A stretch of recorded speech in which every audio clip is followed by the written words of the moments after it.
getting into it. And today's subject is how to restore trust. You got any good ideas on this one, Jack? Did I? How to yeah, it's a big one, because when trust is broken, it seems to be hard to be restored. But maybe, we start there with what is trust and how can trust be established before it's going to be broken. Hmm. And we're just to Because put this, contextualize this, Jack. So we're talking about that in the workplace, uh, where somebody feels they've been betrayed, yeah, and yeah, yeah, they're hung out to dry. And so how do we put that right? That's yeah, isn't. and that's right. And at the workplace, trust has been broken. And what does it mean to have trust? The thing is, if it's broken, there needs to have been trust before. Because if I'm in a Yeah. situation where I don't trust the other person to start with, which is Mm, not what we're talking about, but if we're in a situation where I think, oh, this is a dangerous situation, I'm already on, alert, and already, maybe don't trust the other person. So it's hard to break that if it's not there in the first place. Well, so I mean, if your worst enemy in the workplace stabs you in the back, that's not a breach of trust. That's kind of to Yeah, be yeah, expected, right? that's If you that's that's right. Because if someone you you think, thought that was oh, on your team yeah, betrays your trust, that's a different matter altogether. Right. Yeah. yes, yes, yes. And and the question is, um, why is it important at work? And what happens if trust is there, if trust is broken? What are the impacts of this, which is important to see at the workplace, and how to then restore trust. Yeah. And I think you're right, Jack, when you said let's look at the components of trust. So when one is building trust, I think wants to build trust or be trustworthy, you know? I Mm, think there's a couple of factors that play with that. Firstly, an attachment to authenticity is really important. And I think when we talk about how to build trust, this is the same recipe for how to restore trust, but there is a little bit of an add-on in terms mm, of I think you need to clear the battlefield and then come back in with these ways of being that are so important. And when we talk about authenticity, Jack, we're talking about an attachment to what is real, an mm. attachment to the absolute truth, even if that clashes with your own belief systems and your own opinions, that you're prepared to go beyond your belief system and your own self-satisfied position and say, well, Mm. is that really true? Is Yeah. that really correct? And that search and that need for authenticity. Now, when that happens, you become very reliable. Your Mm. word is your bond because you you are as attached to reality as you possibly can be. Therefore, you are able to work at a level where you're not making things up. You're Yeah. not you're not sort of saying, oh well, look, let's all agree to do this without even knowing how it's going to be done. That's right. So that's point one. And then the other thing is to be very vulnerable, being open Mm. and vulnerable. That doesn't mean weak. That means to have the strength to stand there and say, I'm not perfect.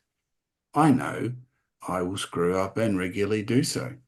But in fact, I really want you to tell me when I screw up. I really want to know.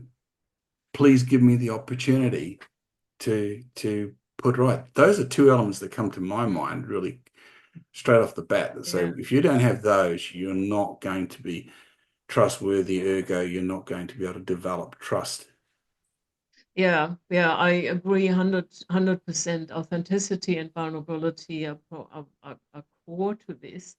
And yeah, if you're not authentically questioning your beliefs and your opinions and your views, and be open, as invulnerable, open to actually look at it and see, is this based on reality, or am I just have I just picked it up somewhere? Because we pick up a lot of things, and the brain comes to conclusions, and then we have these opinions and we get attached to them. And also, if a person is not authentic, as in they don't have that sort of connection to reality, or they're denying it, or they're avoiding it. The interesting part is also that others notice it, even if they don't know exactly what's going on, because they Mm. feel, oh, something isn't quite It's an right here. instinctual response, It's isn't an it? it is an instinctual Mm, response, yes. mm, And mm. and sometimes you might get this, like in a interview situation, where the person, the candidate, may have the perfect answers, the perfect resume, and something in you tells me that, well, the person's giving me the right answers, but it somehow doesn't feel Yeah, authentic. yeah. And that's sensed. And if people sense this, like if your team, for example, is sensing that you as a manager are not authentic, then they're already on their toes. And, oh, You can is absolutely. person And they, actually following up, or yeah, I can't trust this manager doing their job and as as required. and as soon as that trust is lost, with it goes any hope of engagement, productivity, innovation. The list goes on. That's how vital It trust is. Um, uh, in any workplace. But the topic of the day is to restore trust. So I think I'm going to take this from the point of view that I have done something that has caused somebody else to lose trust Mm, in me. And then I'm going to say, well, what actions would I take on that?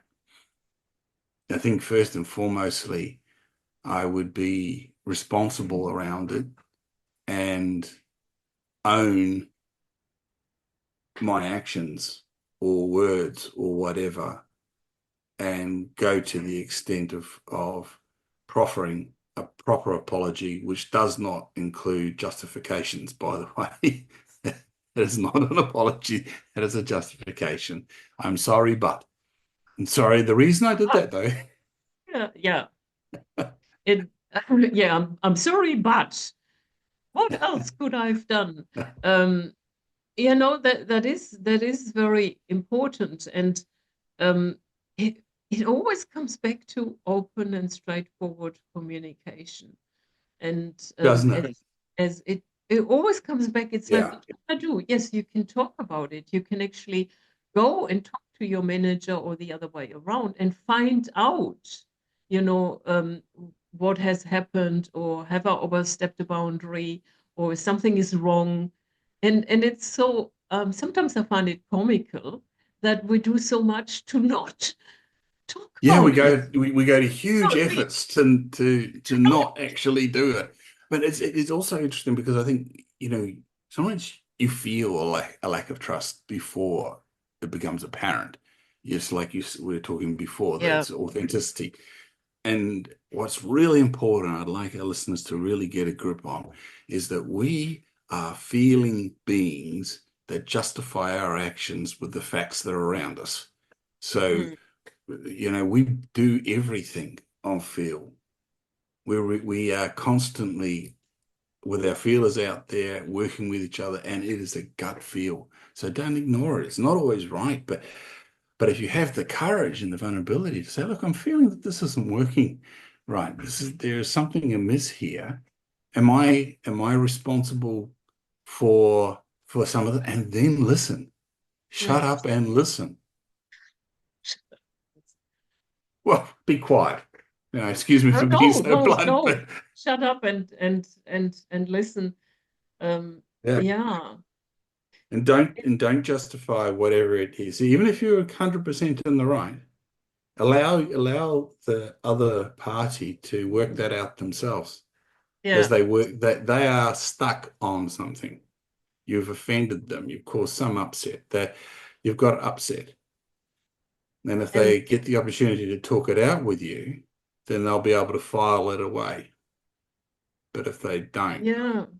And the part of all of this is also once this conversation has occurred in a sort of calm and authentic manner, and you come to see, or both parties come to see something about the other person, they're actually connected on a much deeper level, and it is incredible what it does for a relationship in a positive sense to have had that conversation. yeah, to have had the Um, upset and survived as a yeah, relationship, yeah. and yeah, and it strengthens the relationship, and it fosters trust, and trust is it is so important because if it's not there, people start, they start walking on eggshells. What And can I say? Can I say this? No, maybe. And oh, whatever. I don't know how they react. And in a Um, very real way, you're setting an example of how to resolve issues in the workplace. So if you're prepared to go along to your colleague or to your manager or whoever else where the upset has occurred and say, hey, look, I feel like I've offended you, or I've heard other people say that I've done something here. I'm very, very sorry. I'd like to hear about what I can do to put it right. And then listen and listen and listen and ask questions to get clarity. Be an yeah, active listener. And that sets up a structure then where you and that person become, as you just pointed out, Jake, you will become that much more solid because you will both know that you are able to have those conversations. I often think, in personal relationships, the real key, and my mother used to say, when poverty walks in the door, love flies out the window. And, and this yeah.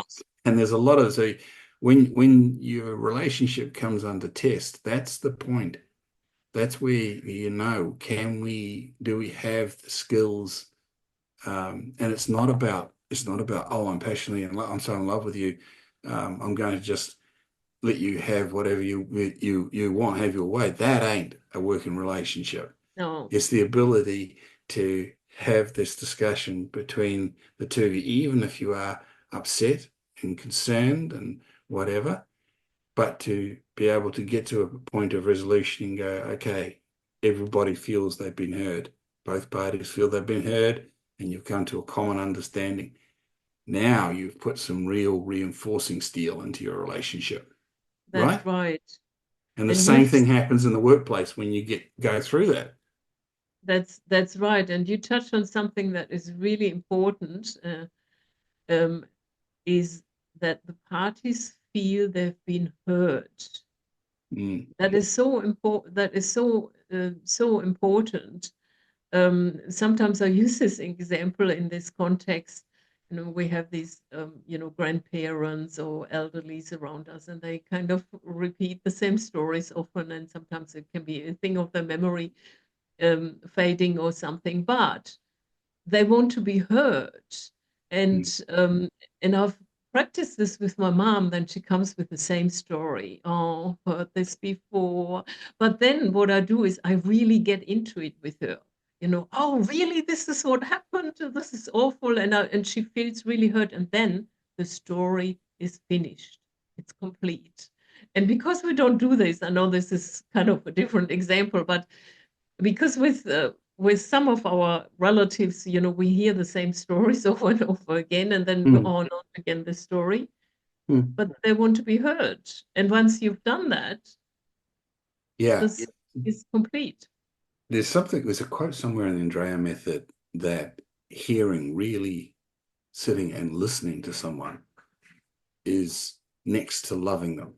Oh, And I yeah. think it is, I think there's a truth in that when you are capable of really hearing, and let's face it, hearing is, probably better than 50% of our communication, and yet nobody was taught to hear.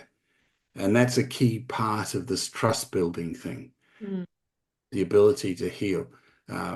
Let's go to active listening, because in that asking questions and making sure you're clear on it shows that you care to that person to really understand, and don't be doing defensive. That's as soon as you feel your walls come up, you just calm down. Just okay.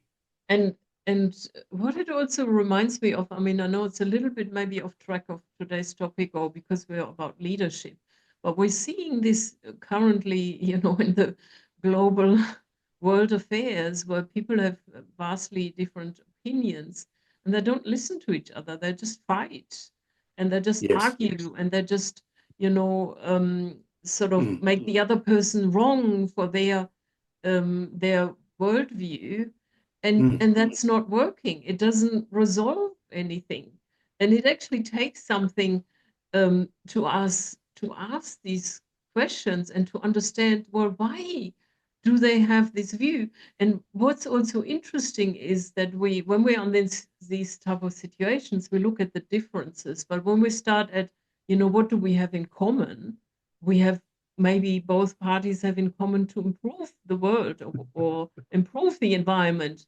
That's a good starting point, rather than starting, the nitty gritty, how to do it differently. And we kind of, and then the trust in these different parties is gone. I think one of the really hard things that we just step over all the time is we live in a world where there seems to be this desire to create conflict and to notice the difference, whereas in fact, I think I looked it up the other day, and we something like 70% of our DNA we share with a slug, 99.9% with a chimpanzee. That's a human being you're looking at. And if they're hurt, they're hurt because they're triggered over something. So go ask, go listen, and Yeah. and and then don't just do that. Act, take action.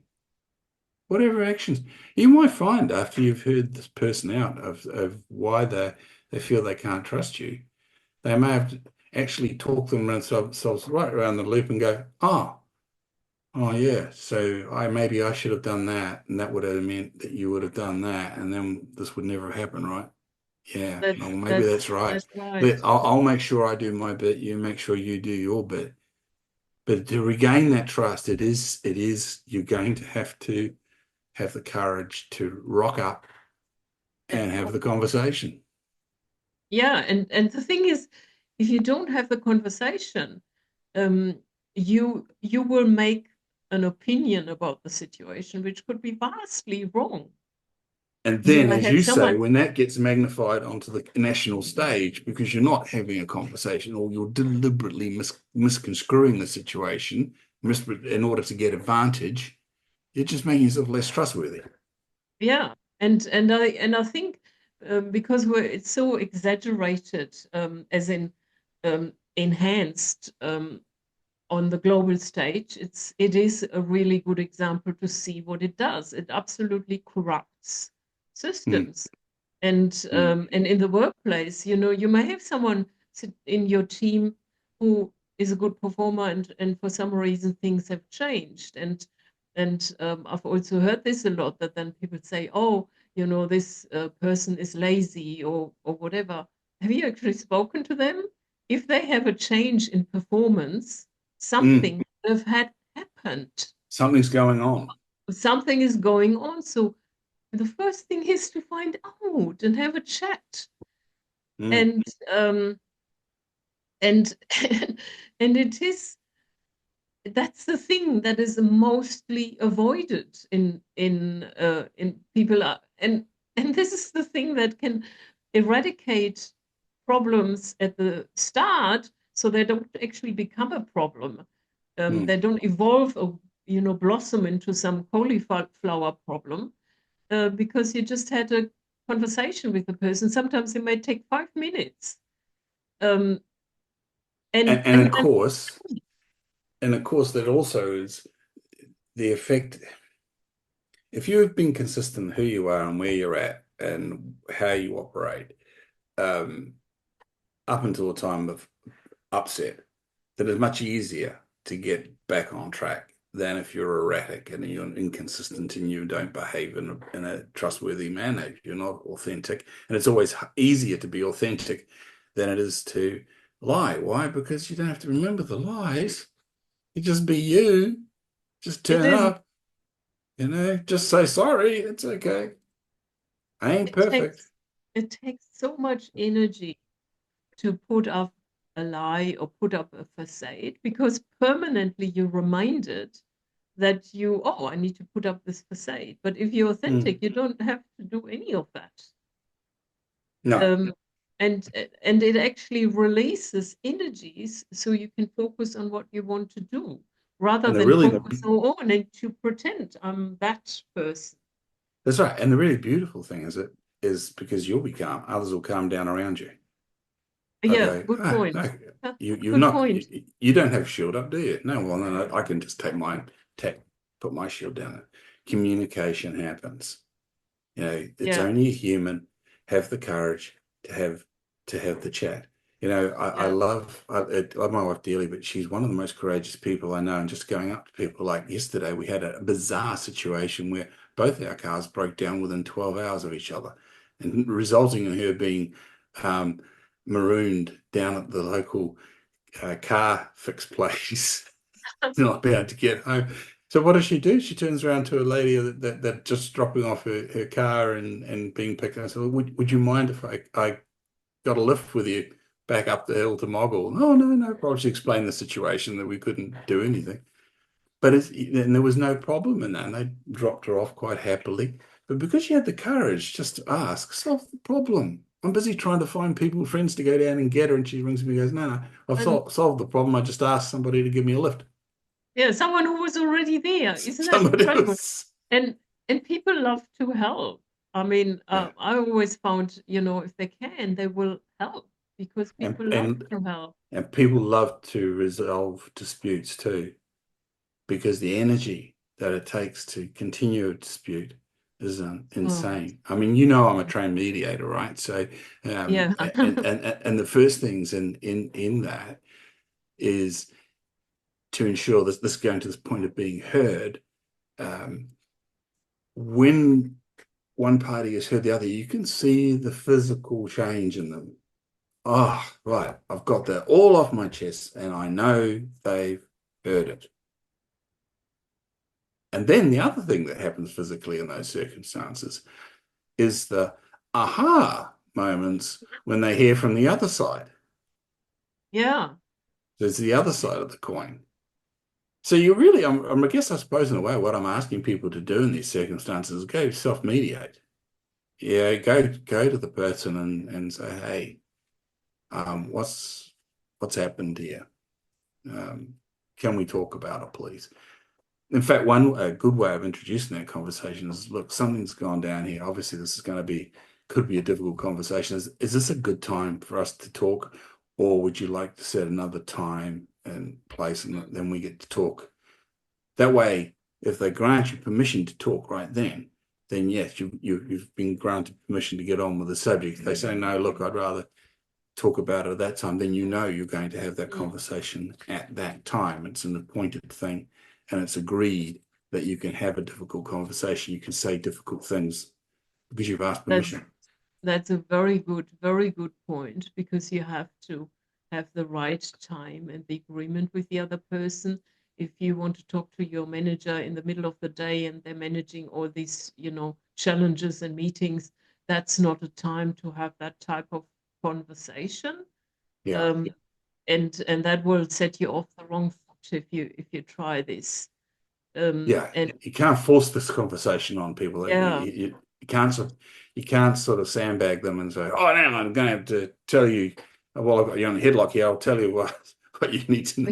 It's I not going mean, to work. it's and it's not going to work. I mean, and and sometimes you also, I mean, sort of, I know in general we expect a lot from our leaders and our managers and CEOs, and the teams expect them to be perfect all the time. No, they have their own, challenges, and they're not perfect. and sometimes they also need to be listened to, and there's this expectation. And Yeah, sometimes it's just not a good time to talk to your manager. I agree. And I think that this is part of each individual. I urge every person listening to this that to understand you are a leader. And I don't care whether you're just starting out in your career or you're a mid-level, you are a leader because you choose to be a leader. Mm, You, therefore, in these circumstances, act like a leader. yeah. You are the one that goes forward. It has the courage, which is an important part of being a leader, to actually ask for the conversation. You're then the one that listens first. You put yourself up there as the target and say, so please tell me what's going on and listen and keep this shut um, until the person has finished talking, until they're finished, and then ask questions to make sure you really understand, paraphrase back to them what you believe to be the problem, so as they can go, yes, that is the problem. That is that where I agree. Okay. And then don't justify yourself. Perhaps come up with solutions, but don't go into a long peel of, oh, well, that was your perspective, but my perspective was this. That's not solving the problem, you know? And yeah, and it is important also to focus on what is the desired outcome. You want to Yeah, and actually talk the about that. Yeah, specific. resolve the Yeah, conflict yeah. rather than pointing the finger. You Mm, have done this. mm, No, the outcome would be we want to resolve the conflict, so we can freely move forward. mm. And if that's the focus, it makes the conversation easier also because people are not so focused on, oh, this has happened to me and you've done this. No, let's focus. How can we resolve this and improve on That's it? right. And if you've heard the whole story and you've agreed on that that's the problem as they see it. If there's a real need for you to perhaps bring up limiting factors as to what you can do to put it right, then that's okay. That's also solution orientated because again, there's no point in being inauthentic and saying you can do things you can't. So, but be solution orientated when you get to that point and say, well, what if I did this? Or what if we did that? Or what if, and see whether that can and see whether we can build that. So as this doesn't happen again. Again, I've apologized. I've said, I'm really keen to make sure it doesn't happen. I want to rebuild the relationship so as that we get on with it. But you have to be coming from your heart. You have to be real about it. And you have to be offering solutions to that person. That's, Otherwise, that's you'll get a hand in the face. Now, again, like we always say on these discussions, there's always the chance that somebody's going to reject you anyway, hmm, and that's life. Be a yeah, leader, suck it up, move on, yeah. next. That's That's and that's right. that's part of it. But I will guarantee you that unless you go down the pathways that Jack and I are suggesting today to look at this in order to resolve the issues and to restore that trust, you got no show. Yeah, that's right. It's very well said. Yeah. One So of my yeah, hopefully that's a very useful conversation and self-mediation and how to go about restoring those relationships, restoring that trust. And trust is so important, and we could go on forever about trust. we we But we could.